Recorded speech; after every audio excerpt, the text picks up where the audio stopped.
दुनिया में जियल मुश्किल भइल, अब जख्म दिल के फील भइल। कि दुनिया में जियल मुश्किल भइल, अब जख्म दिल के फील भइल। कि बर्बाद करके जिएलू आराम से, हब दिन में भइनी रानी तोहरे नाम से।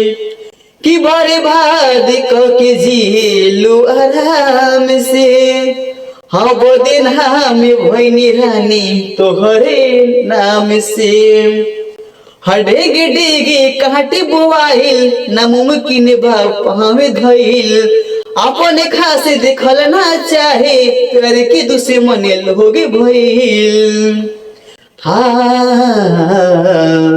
डेगे डेगे काटे बोआइल, नामुमकिन बा पावे धइल। अपने खास देखल ना चाहे, प्यार की दुश्मन लोगे भइल।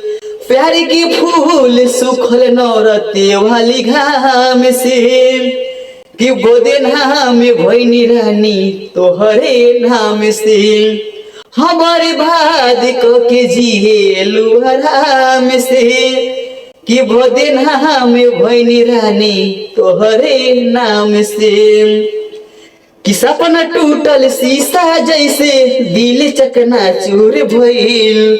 नील कमल अखिलेश कलेश में, मुहेला मजबूर भइल। सपना टूटल शीशा जैसे, दिल चकनाचूर भइल।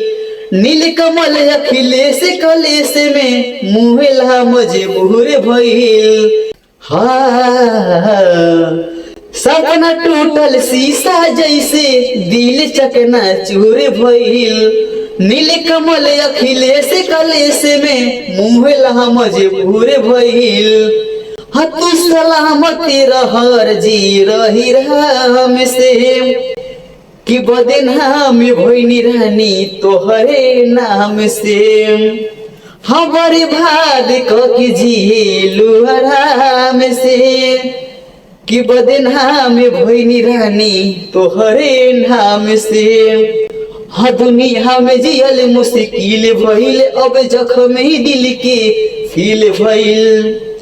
बर्बाद करके जिएलू आराम से, हब दिन में भइनी रानी तोहरे नाम से।